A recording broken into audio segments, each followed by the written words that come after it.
Apa sih leadership itu? Apa tugas utama dan terutama dari yang diberikan amanah sebagai pemimpin? Tugas pertama, terutama, dan nomor satu adalah mengambil keputusan. Oke. Dia menjadi ultimate decision maker di negeri ini. Pengambil keputusan.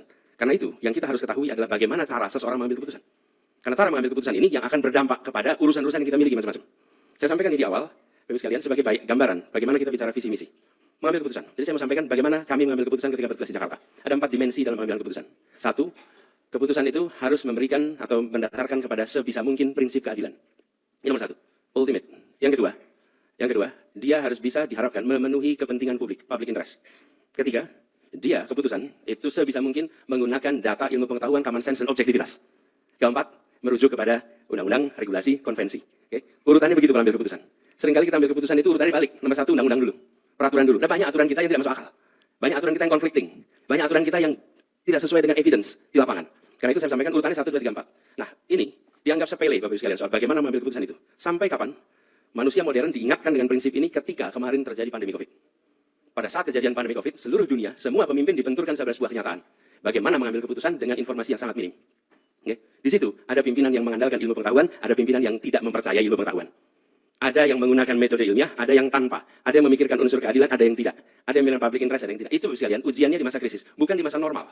Di masa krisis, disitulah kepemimpinan akan diuji. Nah, kami sampaikan ini di awal, sekalian. Kenapa? Karena gagasan yang kami bawa adalah gagasan perubahan. Dan ketika bicara tentang perubahan, perubahan untuk apa? Maka kami sampaikan perubahan untuk mengedepankan unsur keadilan di dalam kebijakan-kebijakan yang disusun oleh pemerintah. Ideologinya ada. Kenapa harus pakai ideologi? Kenapa harus ada nilai? Coba sekalian bila kita lihat dimensi.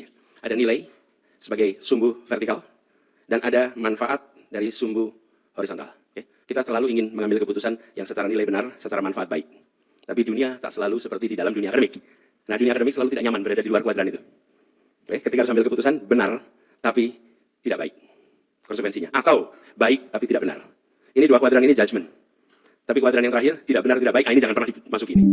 Tapi nilai itu penting. Bila kita memimpin tanpa membicarakan nilai, ideologi, apa yang terjadi? Kita akan selalu ambil cost benefit, cost benefit, cost benefit, untung rugi, untung rugi. Apa yang terjadi? Inconsistency policy.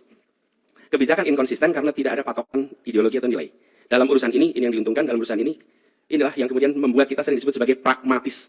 Ketika satu dimensi saja yang dipakai. Nah, saya sampaikan di awal, Bapak sekalian. Kenapa, Bapak sekalian? Karena kita berbicara tentang republik.